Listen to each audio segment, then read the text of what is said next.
Recent டேஸாக அதாவது 2 to 3 டேஸாக வந்து நம்ம நியூஸ் ஓப்பன் பண்ணாலே, முக்கியமாக எக்கனாமிக் நியூஸ் ஓப்பன் பண்ணாலே 2 நாடுகள் பார்த்தா வந்து நியூஸ் வந்து நம்ம பார்த்துட்டே இருக்கோம். ஸோ அது எந்த நாடுகள் அப்படின்னா இந்தியா அண்ட் யூஎஸ். நம்மளும் அந்த 2 நாடுகளை பற்றி தான் பேச போகிறோம். கிட்டத்தட்ட மார்ச் மாதம் 2025 வந்து இந்தியாவும் யூஎஸும் ஒரு வர்த்தகம் சம்மந்தமாக பேச்சுவார்த்தை போயிட்டு தான் இருந்துச்சு. அதாவது என்னென்னா 2030 படி $500 பில்லியன் வந்து வர்த்தகம் நடந்திருக்கணும் இந்தியாவுக்கும் யூஎஸ்க்கும். இந்த அச்சீவ்மெண்ட் நம்ம பண்ணணும்னு சொல்லிட்டு இது சம்மந்தமான பேச்சுவார்த்தை வந்து போயிட்டு இருந்துச்சு. தற்போதைக்கு அரௌண்ட் $190 பில்லியன் கிட்ட ட்ரேடு வந்து போயிட்டுருக்கு இந்தியாவுக்கும் யூஎஸ்க்கும். இது வந்து 500 மாறணும், இது சம்மந்தமான பேச்சுவார்த்தை போயிட்டு இருந்துச்சு. அப்புறம் ஏப்ரல் 2 எல்லாருக்கும் தெரிஞ்சு தான் president Donald Trump US president வந்து அனௌன்ஸ் பண்ணார், ஒவ்வொரு நாடுகளுக்கும் இந்தந்த சதவீதம் வரி வந்து நாங்கள் பிடிக்க போகிறோம். அதில் இந்தியாவுக்கு வந்து 26% அவர் அனௌன்ஸ் பண்ணியிருந்தார். இந்தியா வந்து மோடி வந்து நம்மளுக்கு நல்ல நண்பர் தான், பட் அவர் நம்மக்கிட்ட அதிகமான வரி வாங்குறாரு, ஸோ நம்மளும் வாங்கணும் அந்த மாதிரி சொல்லிட்டு அவர் வந்து அனௌன்ஸ் பண்ணார் 26%. அப்புறம் ஏப்ரல் 9 வந்து அவர் கிட்டத்தட்ட ஒரு 90 நாட்கள் வந்து பாஸ் பண்ணி வச்சார். இந்த 90 நாட்கள் முடிகிற நிலைமையில் வரும்போது ஆகஸ்ட் 1 டெட்லைனாக அறிவித்தார். ஸோ இதுக்கிடையில் வந்து எல்லா நாடுகளும் பேச்சுவார்த்தை தான் போயிட்டு இருந்துச்சு. ஸோ அவர் அறிவித்த டேரிஃபோட கம்மி பண்ணுறதுக்கான பேச்சுவார்த்தைலாம் போயிட்டு இருந்துச்சு எல்லா நாடுகளும். அதில் சில நாடுகளுக்கு பேச்சுவார்த்தைலாம் வந்து தோல்வியில் முடிஞ்சு எந்தெந்த நாடுகள் வந்து லெட்டர் மூலமாக அனுப்பிட்டார். இதை தான் வந்து நீங்கள் வந்து எங்கள் யூஎஸ் நாட்டுக்கு வந்து இவ்வளோ டேரிஃப் நீங்கள் பே பண்ணி தான் ஆகணும் அந்த மாதிரி லெட்டர்லாம் அனுப்பிட்டார். பட் இந்தியாவுக்கு அப்படிலாம் அனுப்பலை. So commerce and industry minister Piyush Goyal அவரும் என்ன சொல்லியிருந்தார் அப்படின்னா, டாக்லாம் நல்லபடியாக போயிட்டுருக்கு, பேச்சுவார்த்தை நல்லபடியாக போயிட்டுருக்கு, நம்ம நல்லாவே வந்து பழைய டேரிஃபோட கம்மியாக வந்து நம்ம எதிர்பார்க்கலாம், அந்த மாதிரி சயின்ஸ் நல்லாவே தெரியுது அந்த மாதிரி சொல்லியிருந்தாங்க. ஸோ நீங்கள் நியூஸ் பேப்பர்லாம் நிறைய நியூஸ்லாம் நீங்கள் பார்த்துருப்பீங்க, எக்கனாமிக் நியூஸ்லாம் பார்த்துருப்பீங்க. ஒரு 50% கிட்ட 26லேருந்து 50% கிட்ட வரதுக்கான வாய்ப்புகள் இருக்குது. ஏன்னா ட்ரேடு வந்து நல்ல விதமாக ட்ரேட் டாக் வந்து அந்த பேச்சுவார்த்தை வந்து நல்ல விதமாக போயிட்டுருக்கு அந்த மாதிரி தான் சொல்லியிருந்தாங்க. அந்த ஆகஸ்ட் 1 டெட்லைன் நெருங்குற வரைக்கும் அப்படி தான் போயிட்டு இருந்துச்சு. கடைசியாக பார்த்தீங்கன்னா ஆகஸ்ட் 1 வெறும் 1% கம்மி பண்ணி 25% டேக்ஸ் வந்து அறிவித்தார் இந்தியாவுக்கு. எனக்கே பெரிய ஆச்சரியம் போச்சுன்னா, டாக்லாம் ரொம்ப நல்லா போயிட்டுருக்கு அந்த மாதிரி சொன்னாங்க, 15% கிட்ட குறையும் அந்த மாதிரி சொன்னாங்க. பார்த்தா ஓகே, ஒரு ஃபைனலைஸ் பண்ணி வெறும் 1% கம்மி பண்ணி 25% டேக்ஸ் வந்து அறிவித்தார். அப்பவுமே சொல்லிட்டார் ப்ளஸ் பெனால்ட்டிலாம் உண்டு. என்ன பெனால்ட்டி அப்படின்னு கேட்டிங்கன்னா, இந்தியா வந்து ரஷ்யா கூட பிஸ்னஸ் பண்ணிகிட்ருக்கு. ஏன்னா முன்னாடி இருந்தே பிஸ்னஸ் பண்ணிகிட்ருக்கு. ஏன்னா வந்து அது ஏர்க்ராஃப்ட்னு சரி, ஆயில் பிஸ்னஸ் சரி எல்லாமே இந்தியா வந்து பண்ணிகிட்ருக்கு. பட் இது வந்து ட்ரம்ப்புக்கு, அதை யூஎஸ்க்கு வந்து அதில் விருப்பம் இல்லை. ஏன்னா வந்து யூஎஸ் என்ன சொல்லிட்டு இருக்கு அப்படின்னா, ரஷ்யாவும் உக்ரைனும் போரை நிறுத்தணும் அப்படின்னு சொல்லி யூஎஸ் வந்து வலியுறுத்திட்டு இருக்கு. பட் ரஷ்யா வந்து அதை கேட்குற மாதிரி தெரியல. ஸோ அதனால் ரஷ்யாவோட பிஸ்னஸ் அட்டாக் பண்ணுறதுக்கு யூஎஸ் என்ன பண்ணலாம் அப்படி யோசிச்சுட்டு இருக்கும்போது, இந்தியா வந்து அதிகமான லெவலில் ஆயில் பிஸ்னஸ் ரஷ்யா கிட்ட பண்ணிகிட்ருக்கு. ஸோ இந்தியா வந்து தடை பண்ணால் ரஷ்யாவுக்கு வந்து ஆயில் பிஸ்னஸ் வந்து பாதிக்கப்படும். இதனால் ரஷ்யாவை ஃபோர்ஸ் பண்ணி நம்ம உக்ரைனுக்கும் ரஷ்யாவுக்குள்ள வார நிப்பாட்டலாம், இதான் வந்து ட்ரம்ப்போட பிளான் அப்படின்னு சொல்லி ரிப்போர்ட்ஸ்லாம் சொல்கிறாங்க. ஸோ இது முன் வச்சு தான் இந்தியாவுக்கு பெனால்ட்டி. நீங்கள் ரஷ்யா கூட பிஸ்னஸ் பண்ணிங்கன்னா உங்களுக்கு பெனால்ட்டி உண்டு அப்படின்னு ஃபஸ்ட்டே அறிவிச்சிட்டார். இந்தியா வந்து இது உடனே யூஎஸ்க்கு பயந்து ரஷ்யா கூடயும் வணிகத்தை நிப்பாட்ட முடியாது, அதே மாதிரி யூஎஸ் கூடயும் சண்டை போட முடியாது. இந்தியா எவ்வளோ பெரிய நாடுகள் இருந்தாலுமே, எவ்வளோ பெரிய நாடாக இருந்தாலும், பவர்ஃபுல் நாடாக இருந்தாலுமே, எப்போவுமே நம்ம நியூஸில் பார்த்துறோம் ஒரு நிலைப்பாடாக தான் இருக்கும். இங்கேயும் போகாது, பட் இங்கேயும் போகாது. பட் பாகிஸ்தான், பங்களாதேஷ் இந்த மாதிரியான குட்டி குட்டி நாடுகளுக்கு எல்லாமே ரெடியாக சண்டைக்கு போயிடும். பட் வந்து பெரிய பெரிய நாடுகள் அது கிட்ட நெருங்கின பவர்ஃபுல் நாடாகவே இருந்தாலுமே வாய்ப்பு வந்து ரொம்ப ரொம்ப கம்மி தான். அதனால் வந்து உடனே ரஷ்யாக்கிட்ட போய் இந்த ட்ரேடு நிப்பாட்ட முடியாது. அவங்க வந்து முன்னாடி இருந்தே நம்ம ஃப்ரெண்டு சொன்னாலுமே திடீர்னு ட்ரேட் நிப்பாட்டினா அவங்க என்ன பண்ணுவாங்க இந்தியாவுக்கும் நல்லாவே தெரியும். அதுக்கு உடனே யூஎஸ்க்கும் சண்டைக்கும் போக முடியாது. ஸோ அதனால் வந்து இப்போ யூஎஸ் அறிவித்தோடனே உடனே ரஷ்யாக்கிட்டேயும் ட்ரேட் நிப்பாட்ட முடியாமல் இருந்துகிட்டு இருக்கும்போது பிஸ்னஸும் கன்டினியூ பண்ணிட்டு தான் இருந்தாங்க. இந்தியா ஆயில் பிஸ்னஸ் வந்து கன்டினியூ பண்ணிட்டு தான் இருந்துச்சு. ஸோ ட்ரம்ப் உடனே என்ன பண்ணார், உங்களுக்கு மேலும் ஒரு 25% டேக்ஸ் வந்து இம்ப்ளிமெண்ட் பண்ணுறேன். ஸோ டோட்டலாக நீங்கள் 50% டேக்ஸ் வந்து நீங்கள் பே பண்ணணும். இந்த 20% எதுக்காக அப்படின்னா, நீங்கள் ரஷ்யா கூட இன்னும் பிஸ்னஸ் பண்ணிட்டு தான் இருக்கீங்க, அதனால் வந்து ஒரு 50% எக்ஸ்ட்ரா வந்து டேரிஃப் நீங்கள் வந்து பே பண்ணி தான் ஆகணும் அப்படின்னு சொல்லிட்டு அவர் அனௌன்ஸ் பண்ணிட்டார். ஸோ ஆகஸ்ட் 7 இந்த 25% வந்து டேக்ஸ் வந்து இந்தியா பே பண்ணி ஆகணும். அது நடந்துட்டு தான் இருக்குது. அடுத்த 25% டேக்ஸ் வந்து எப்போ பே பண்ணோம் அப்படின்னா அடுத்த 21 நாள் கழிச்சு. ஸோ எக்ஸாக்டாக பார்த்தீங்கன்னா ஆகஸ்ட் 27 2025 அடுத்த 25. ஸோ ஆகஸ்ட் 27 2025 படி டோட்டலாக 50% டேக்ஸ் வந்து இந்தியா வந்து பே பண்ணி தான் ஆகணும் அப்படின்னு சொல்லிட்டு அறிவிச்சிட்டாரு. இது வந்து இந்தியாவுக்கு வந்து மிகப்பெரிய ஒரு அடியாகவே மாறிடுச்சு. ஏன்னா 50% வந்து சாதாரண விஷயம் இல்லை. ஸோ வந்து இந்தியா எக்கனாமிக் வந்து இது மிகப்பெரிய ஒரு அடியாகவே மாறியிருக்கு. ஸோ ரிப்போர்ட்ஸ் என்ன சொல்கிறாங்க அப்படின்னா, டாக்ஸ் அதாவது ட்ரேடு பேச்சுவார்த்தை வந்து வர்த்தக பேச்சுவார்த்தை நல்லா தான் போயிட்டு இருந்தாலுமே இந்தியா வந்து சில ப்ராடக்ட்ஸ் வாங்குறதுக்கு வந்து இந்தியா மறுத்தாங்க. அதாவது வணிகம் நடத்த வந்து யூஎஸ் கிட்டேருந்து வணிகம் நடத்த வந்து இந்தியா வந்து மறுத்தாங்க. அதனால் வந்து இந்த ட்ரேடு வந்து பேச்சுவார்த்தை வந்து ஃபெயில் ஆகி யூஎஸ் வந்து இப்படி அறிவிச்சிட்டாங்க அந்த மாதிரி சொன்னாங்க. ஸோ என்ன ப்ராடக்ட்னா டைரி ப்ராடக்ட்ஸ். ஸோ முக்கியமாக யூஎஸ்லேருந்து இந்தியா வந்து இந்த டைரி ப்ராடக்ட்ஸ் வந்து வாங்குறதுக்கு வந்து ரொம்பவே வந்து அதை யோசித்து அதை வேண்டாம் அந்த மாதிரி நிராகரிச்சிட்டாங்க அந்த மாதிரி சொன்னாங்க. அதனால தான் வந்து பேச்சுவார்த்தை ஃபெயிலியர் ஆகிடுச்சு. ஸோ இது ஏன் அப்படி பண்ணாங்க அப்படின்னா, இப்போது நம்ம பிளட் மீல்னு சொல்லிட்டு இதுக்கு முன்னாடி ஒரு நியூஸ் வந்து கேள்விப்பட்டிருப்போம். அதாவது யூஎஸில் வந்து அந்த பசுமாடுகளுக்கு வந்து பால் ப்ரோட்டீன் ரிச், அந்த உடம்புல வந்து ப்ரோட்டீன் ரிச் இருக்கணும். அப்படி என்ன பண்ணுவாங்க அப்படின்னா, அது உணவாக கொடுப்பாங்களே, அதில் வந்து சில மாமிசத்தெல்லாம் மிக்ஸ் பண்ணுவாங்க. மிக்ஸ் பண்ணி அந்த பாலும் நல்ல உற்பத்தி ஆகணும், ப்ளஸ் மாடும் நல்ல ப்ரோட்டீன் ரிச்சாக இருக்கணும், நல்ல தெம்பாக இருக்கணும், அதனால் பாலும் நல்ல உற்பத்தி ஆகும். ஸோ இதனால என்ன பண்ணாங்கன்னா அதிலே நான்வெஜ்லாம் கலக்க ஆரம்பிச்சாங்க. ஸோ நம்ம ஊரில் என்ன பண்ணுவாங்கன்னா புல்லுக்கட்டு போடுவாங்க. ஸோ வந்து மாடு வந்து கண்டிப்பாக மாமிசம்லாம் சாப்பிடாதுல்ல. ஸோ புல்லுக்கட்டு அந்த மாதிரிலாம் போட்டு அதில் பால் கறப்பாங்க. பட் அங்கே என்ன பண்ணாங்க அப்படின்னா ஃபுல்லாக என்ன பண்ணாங்கன்னா இந்த மாதிரி மீல்ஸ் போட்டனால அதில் வர மில்கை வந்து நான்வெஜ் மில்க் அப்படின்னு தான் அனௌன்ஸ் பண்ணுவாங்க. பட் அந்த நான்வெஜ் மில்கை இங்கே கொண்டு வர்றதுக்கு இந்தியா வந்து நிராகரிச்சிட்டாங்க. ஏன்னா வந்து இந்தியா பொறுத்த வரைக்கும் ஒரு ரிலீஜியஸ் ரிச்சான ஒரு நாடு. ஒரு பசுமாடை வந்து ஒரு கடவுளுக்கு சமமாக தான் நம்ம பார்க்குறனால வந்து அந்த நான்வெஜ் மில்க், ஸோ அந்த சம்மந்தமான ப்ராடக்ட்ஸ் எல்லாமே வந்து இந்தியா வாங்க மறுத்தாங்க.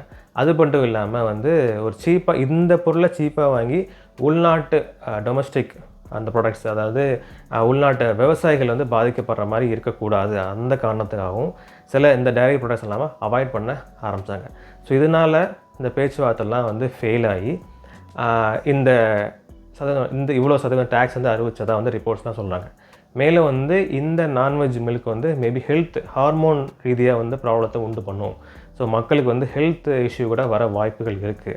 ஸோ அதனால் வந்து இந்த ட்ரேடு ஆக்டிவிட்டீஸை நாங்கள் பண்ண மாட்டோம் அந்த மாதிரி இந்தியா சொன்னதாகவும், இதுக்கு வந்து யூஎஸ் வந்து உடன்பட்டு வராமல் சில பேச்சு வந்து ஃபெயில் ஆகிட்டனாலும் சொல்கிறாங்க.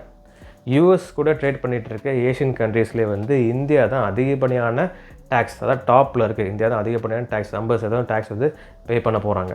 ஸோ அதான் வந்து ரொம்ப அதிகப்படியான டேக்ஸ் வந்து இந்தியா பே பண்ண போகுது. ஸோ இதனால் வந்து எந்தெந்த இண்டஸ்ட்ரிலாம் அஃபெக்ட் ஆகுது அப்படின்னா ஜெம்ஸ், அப்புறம் ஜுவல்லரி இண்டஸ்ட்ரி, அப்புறம் வந்து ஃபுட்வேர் இண்டஸ்ட்ரி, லெதர் இண்டஸ்ட்ரி, அப்புறம் டெக்ஸ்டைல் இண்டஸ்ட்ரி, இந்த இண்டஸ்ட்ரிலாம் ரொம்பவே அஃபெக்ட் ஆக போகுது. ஸோ இதிலேருந்து ஸ்மார்ட் ஃபோன்ஸ், அப்புறம் வந்து ஃபார்மா, மெடிசன் இண்டஸ்ட்ரீஸ் வந்து இன்னும் டேக்ஸ் வந்து அவர் வந்து இம்ப்ளிமெண்ட் பண்ணலை. ஸோ இப்போதைக்கு வந்து எக்ஸம்ஷனில் தான் இருக்குது. ஸோ அது ஏன் ஸ்மார்ட் ஃபோனும் ஃபார்மாவும் ஏன் இல்லை அப்படின்னா, இந்தியா தான் வந்து டாப்பில் இருக்குது. அதாவது சைனாவை பின்னுக்கு தள்ளி இந்தியா டாப்பில் இருக்குது. எதில் அப்படின்னா ஐஃபோன் சப்ளை பண்ணுறதில்ல, இந்தியாவிலே ப்ரொடியூஸ் பண்ணி யூஎஸ்க்கு சப்ளை பண்ணுறதில்ல இந்தியா தான் டாப்பில் இருக்குது. ஸோ அது மட்டும் இல்லாமல் ஐஃபோன் வந்து நெக்ஸ்ட் மந்த் வந்து ஒரு ஐஃபோன் 17 அந்த சீரீஸ் வந்து லான்ச் பண்ண போகிறதா நான் நியூஸில் பார்த்தேன். ஸோ இந்த காரணங்களுக்காகவும் ஆப்பிள் கம்பெனியை சேவ் பண்ணணும், ஸோ அதை காரணத்துக்காகவும், பட் சப்ளையும் நல்லா இருக்குது. ஸோ இந்த காரணத்துக்காகவும் ஸ்மார்ட் ஃபோன் இண்டஸ்ட்ரிக்கு வந்து அவர் இன்னும் டேக்ஸ் வந்து இம்ப்ளிமெண்ட் பண்ணல போகிறதா இம்ப்ளிமெண்ட் இன்னும் பண்ணல அப்படின்னு சொல்லிட்டு ரிப்போர்ட் சொல்லுது. ஸோ இது ஓகே. அப்புறம் ஏன் ஃபார்மா இண்டஸ்ட்ரி, மெடிசன் இண்டஸ்ட்ரி ஏன் பண்ணல அப்படின்னா, இன்கேஸ் இந்த டேக்ஸ் வந்து மெடிசன் இண்டஸ்ட்ரிக்கும், அதாவது ஃபார்மா அந்த இண்டஸ்ட்ரிக்கும் அவர் விதிச்சார் அப்படின்னா, யூஎஸில் இருக்கிற பேஷண்ட்ஸ்க்கு ஒரு மெடிசின் வாங்கணும் அப்படின்னா ரொம்பவே விலை கொடுத்து வாங்குற மாதிரி ஆயிரும். ஸோ இது வந்து யூஎஸ் ஒரு ஹெல்த் கேர் டிபார்ட்மெண்ட் வந்து பாதிக்கப்பட்டதாக இருக்கும். ஸோ இந்த சில கருத்துக்கள்லாம் ஒரு நினச்சிட்டு, ஸோ இப்போ தற்போதைக்கு வந்து இந்த ஸ்மார்ட் ஃபோன் இண்டஸ்ட்ரிக்கும் சரி, அப்புறம் வந்து ஃபார்மா இண்டஸ்ட்ரிக்கும் டேக்ஸ் வந்து ஒரு விதிக்கலை. இன்கேஸ் இதுக்கும் ஃப்யூச்சரில் அவர் பண்ணார் அப்படின்னா ஸ்மார்ட் ஃபோன் விலை ரொம்ப எகிரும், ரொம்ப விலை எகிரும். அது மட்டும் இல்லாமல் மெடிசன் இண்டஸ்ட்ரியும் ரொம்ப அதிகமான விலையில் எகிரும். அப்புறம் நம்ம எதிர்பார்த்த மாதிரி ஒரு அன்சர்டனிட்டி க்ரியேட் ஆகிடுச்சு. அப்புறம் வந்து ஒரு ரிஸ்க் வந்து நம்ம உணர்றோம். ஏன்னா எக்கனாமியை பொறுத்த வரைக்கும் ஒரு ரிஸ்க் வந்து இந்தியா ஃபேஸ் பண்ண போகுது அப்படி உணர்றோம். கண்டிப்பாக ஒரு பயம் அதே மாதிரி மக்களுக்கு இடையில் வரும். கண்டிப்பாக இது எங்கே போய் அஃபெக்ட் ஆகும் அப்படின்னா ஷேர் மார்க்கெட்டில் அஃபெக்ட் ஆகும். அது நினச்ச மாதிரி வந்து சென்செக்ஸும் நிஃப்டியும் கொஞ்சம் டவுன் ஆச்சு. ஸோ மூடிஸ் ரேட்டிங் அவங்க என்ன சொல்கிறாங்க அப்படின்னா இந்த டேரிஃப் யூஎஸ் விதிச்சனால இந்தியாவோட ஜிடிபி குறையிறதுக்கு நிறையவே வாய்ப்பு இருக்குது அப்படின்னு சொல்லி மூடிஸ் ரேட்டிங் அவங்களும் சொல்கிறாங்க. அப்புறம் வந்து மிகப்பெரிய பிராண்டான பூமா, நைக், கிராக்ஸ், அடிடாஸ், ஸோ இந்த மாதிரி கம்பெனி வந்து தமிழ்நாட்டில் நான் லெதர் இண்டஸ்ட்ரி அதில் வந்து மிகப்பெரிய ஒரு அதிக அளவிலான பணத்தை வந்து இன்வெஸ்ட் பண்ணியிருந்தாங்க. ஏன்னா வந்து இங்கேருந்து தான் வந்து எக்ஸ்போர்ட் ஆகி யூஎஸ் போயிட்டுருக்கு. ஸோ நல்ல எக்ஸ்போர்ட் போகிறனால வந்து இந்த கம்பெனிஸ் தமிழ்நாட்டில் நான் லெதர் ஃபேக்ட்ரிஸ், ஸோ இந்த கம்பெனியில் வந்து இந்த இண்டஸ்ட்ரியில் வந்து அதிக லெவலான பணத்தை வந்து இன்வெஸ்ட் பண்ணியிருந்தாங்க. ஸோ இந்த டேரிஃப்னால் வந்து தற்போதைக்கு இந்த எக்ஸ்போர்ட்டை பாஸ் பண்ணி வைக்கலாம் அந்த நிலைமைக்கு வந்து அவங்க தள்ளப்பட்டிருக்காங்க. ஏன்னா வந்து ஒரு செப்பல் வந்து ஒரு 100 ரூபாய்க்கு போகுது அப்படின்னா இப்போ வந்து 150 ரூபாய்க்கு அங்கே போகிற மாதிரி இருக்குது. ஸோ கரெக்டாக ட்ரேட் நடைபெறுமா அப்படின்னு கேட்டிங்கன்னா வாய்ப்பு ரொம்பவே கம்மி தான், எல்லாருக்கும் தெரிஞ்சது தான். So most of the exporters அவங்க என்ன சொல்கிறாங்க அப்படின்னா ஒரு 10% ஒரு 15% டேக்ஸ் இருந்தால் ஓரளவு சமாளிக்கலாம். பட் 50% ஆயிடுச்சு, ஸோ ஆகஸ்ட் 27 ஒரு 50% ஆயிடுச்சு அப்படின்னா அது ரொம்பவே சமாளிக்க ரொம்ப கஷ்டம் அந்த மாதிரி அவங்க சொல்கிறாங்க. ஸோ அது மட்டும் இல்லாமல் இந்த நான் லெதர் இண்டஸ்ட்ரி அவங்க என்ன பண்ணுறாங்க அப்படின்னா இந்தியா இல்லாமல் இன்னொரு ஏஷியன் கண்ட்ரீஸில் அங்கெல்லாம் இன்னும் டேக்ஸ் கம்மியாக இருக்கும், அங்கே மேனுஃபேக்சரிங் யூனிட்ஸை ரெடி பண்ணி அங்கேருந்து நம்ம யூஎஸ்க்கு அனுப்புவோம், அப்போனா கொஞ்சம் லாபம் பார்க்கலாம், அந்த மாதிரி முடிவுகள்லாம் வந்து போயிட்டுருக்கு. Former US security advisor John Bolton அவர் என்ன சொல்லியிருக்காரு அப்படின்னா ட்ரம்ப் வந்து வார்ன் பண்ணுற மாதிரி அவர் சொல்லியிருக்காரு. இப்படி ட்ரம்ப் எடுக்கிற ஆக்ஷன் வந்து ரஷ்யாவை பாதிக்கப்படும் அப்படின்னு ட்ரம்ப் நினச்சாலும் பட் கடைசியில் ரஷ்யாவும் இந்தியாவும் க்ளோஸ் ஆகி யூஎஸ் தான் வந்து அது இன்னொரு பலமான ஒரு அடியாக அமையும் சொல்லிட்டு அந்த மாதிரி ஒரு வார்ன் பண்ணியிருக்காரு.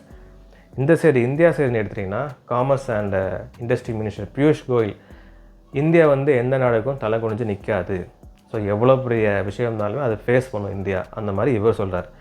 ஸோ இந்த மினிஸ்டர் தான் வந்து ட்ரேட்லாம் நல்லா போயிட்டுருக்கு, ட்ரேட் டாக்லாம் நல்லா போயிட்டுருக்கு, நல்லபடியாக அமையும் அந்த மாதிரி சொன்னார். பட் கடைசியில் சரியாகவே அமையலை.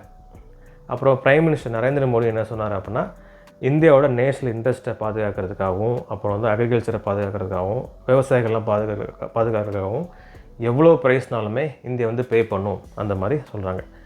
என்ன தான் பொலிட்டிக்கல் லீடர்ஸ் எல்லாமே வந்து பெரிய பெரிய ஆளுங்கள்லாம் வந்து பேச்சு கொடுக்கறதுல நல்லாவே சூப்பராக பண்ணுறாங்க. பட் அந்த ட்ரேட் நடக்கிற சிச்சுவேஷன் ஸ்டில் அப்படி தான் இருக்குது. ஸோ இதனால் வந்து எக்ஸ்போர்ட்டர்ஸுக்கு எதுவும் பலம் கிடைச்சதாங்க முடியாது, ஸ்டில் இன்னும் கிடைக்கல தான். ஸோ அதனால தான் அவங்க புலம்புறாங்க 10-15% தான் நம்ம சமாளிக்கலாம், பட் 50% போயிடுச்சுன்னா சமாளிக்க ரொம்பவே கஷ்டம் சொல்லி அவங்க சொல்கிறாங்க. ஸோ லீடர்ஸோட டாக்லாம் வந்து ரொம்ப சூப்பராகவே இருக்குது. பட் வந்து ஸ்டில் அந்த சிச்சுவேஷன் இன்னமும் அப்படி தான் இருந்துட்டு தான் இருக்குது. இந்த சைடு இந்தியாவோட பிஸ்னஸ் வந்து ஃபுல்லாக அடி மேலே அடி வந்துகிட்டே இருக்குது. இந்த ஒவ்வொரு இண்டஸ்ட்ரியும் வந்து ஸ்ட்ரகிள் ஆகிட்டே இருக்குது. ஏன்னா வந்து இந்த டேரிஃப்னால் இப்படி இந்த சிச்சுவேஷன் போயிட்டுருக்க டைமில் வந்து போன மாதம் தான் ஒரு ஷார்ட்ஸ் போட்டிருப்போம். டெஸ்லா வந்து ஒரு ஷோரூமும் ஓப்பன் பண்ணுறாங்க. அதாவது ஃபஸ்ட்டு ஷோரூம் வந்து ஜூலை அந்த ஃபஸ்ட் வீக்கில் வந்து மும்பையில் ஓப்பன் பண்ண போகிறதா வந்து நம்ம பார்த்தோம். ஓப்பன் பண்ணிட்டாங்க, ஜூலையில் ஓப்பன் பண்ணிட்டாங்க. இப்போ என்னென்னா நெக்ஸ்ட் மந்தில் வந்து டெல்லியில் 2வது ஷோரூம் ஓப்பன் போகிறாங்க டெஸ்லா. இந்த சைடு வந்து ஃபுல்லாகவே இந்தியன் பிஸ்னஸ் வந்து அடிமேல் அடி வாங்கிட்டு இருக்கு. இதே டைமில் வந்து டெஸ்லாவும் இங்கே வந்து ஓப்பன் பண்ணிட்டுருக்காங்க. அதாவது யூஎஸ்லேருந்து டெஸ்லாவும் ஓப்பன் பண்ணிட்டாங்க. இதை வந்து நம்ம ஆளுங்க வந்து தடை பண்ணவும் முடியாது, அந்த ரேஞ்சில் தான் நம்மளும் இருக்கும். பட் என்ன தான் வந்து பெரிய நாடு அப்படி சொன்னாலும், இந்தியா வந்து பவர்ஃபுல் நாடு சொன்னாலும் அப்படிங்க எல்லா நாடுகளுமே எதிர்க்க அளவுக்கு நம்ம பவரான நாடும் இல்லை. யூஎஸ் தானே சொல்லிட்டு நம்மளும் ஃப்ரெண்டு தானே சொல்லிட்டு நம்மளும் எதிர்க்க முடியாது. இது ஃப்ரெண்டு சொல்லியே கிட்டத்தட்ட 50% டேரிஃப் வந்து வந்துருச்சு. இதை நம்ம எதிர்த்தோம் வச்சுக்கோங்களேன், அவ்வளோதான். அந்த பயம் வந்து இந்தியாவுக்கு எப்போயும் உண்டு. அதனால தான் நிலைப்பாடாக ஒரே இடத்துல இருக்கும். ஸோ இந்த பக்கம் பிஸ்னஸ் அடிபட்டிருந்தாலுமே இந்த சைடு டெஸ்லா 2வது ஷோரூமை ஓப்பன் பண்ண போகிறாங்க. ஸோ மெயினாக இதில் வந்து என்ன தெரிய வருது அப்படின்னா என்ன தான் ஒவ்வொரு நாடுகளும் வந்து ஒவ்வொரு ஸ்டெப்பு எடுத்தாலுமே நாங்கள் வந்து நாட்டை பாதுகாக்க இது பண்ண போகிறோம், இது பண்ணிகிட்ருக்கோம், டேரிஃப் வந்து அதிகப்படுத்திட்டோம், டேரிஃப் வந்து கம்மி பண்ணிட்டோம், நாங்கள் வந்து இந்த வாரம் நிப்பாட்டிட்டோம் அப்படின்னு என்ன பண்ணாலுமே நல்ல விஷயமாகவே இருந்தாலுமே பாதிக்கப்படுறது யாருன்னு பார்த்தீங்கன்னா நடுத்தர மக்கள் தான், மிடில் கிளாஸ் பீப்புள். அப்புறம் வந்து பாவர்ட்டிலின் அந்த வறுமை கோட்டு கீழே உள்ள மக்கள் தான் வந்து ஃபுல் அண்ட் ஃபுல் பாதிக்கப்படுறாங்க. இந்த சிச்சுவேஷனும் கூட பணக்காரங்க இன்னும் பணக்காரன் ஆகிட்டு தான் இருக்காங்க. பட் வந்து பாதிக்கப்படுறது எப்போவுமே நார்மல் பீப்புள் மட்டும்தான். பெரிய பெரிய பிஸ்னஸ் பண்ணுறவங்க எல்லாமே சீப்பான விலையில் பொருளை வாங்கிட்டு ஹை லெவலில் பிஸ்னஸ் பண்ணிட்டுருக்காங்க. ஸோ அவங்க வந்து டேக்ஸ் கட்டாமல் கூட இருக்கலாம், கட்டாமல் தான் இருப்பாங்க. ஏன்னா டெப்ட் மூலமாக பணம் வாங்குறதுனால அவங்க டேக்ஸ் கட்டாமல் கூட இருக்கலாம். பட் யாருன்னா மாத சம்பளத்தை வேலை பார்க்குறாங்களோ சம்பளம் வேலை அவங்க, அப்புறம் வந்து தினக்கூலி வைப்பாங்களோ அவங்க. ஸோ இந்த மாதிரி ஆட்கள் தான் வந்து ஃபுல் அண்ட் ஃபுல்லு வந்து எல்லா பொருளுக்கும் வரி கட்டிகிட்டே தான் இருக்காங்க. பட் என்ன இந்த 50% டேரிஃப் வந்து இந்தியாவுக்குன்னு பாதிக்கப்படுது சொல்லாமல் குறிப்பிட்ட கரெக்டாக இந்த பீப்புள் தான் பாதிக்கப்படுது அப்படி சொல்கிறது தான் பெஸ்ட்டு. இந்தியாவே பாதிக்கப்பட சில மக்கள், ரிச்சான மக்கள் எல்லாமே வந்து இன்னும் ரிச்சில் தான் இருக்காங்க. கரெக்டாக பாதிக்கப்படுறது யாருன்னு பார்த்தீங்கன்னா நடுத்தர மக்களும் அந்த வறுமை கோட்டுக்கு கீழே உள்ள மக்கள் மட்டும் தான் பாதிக்கவே படுறாங்க.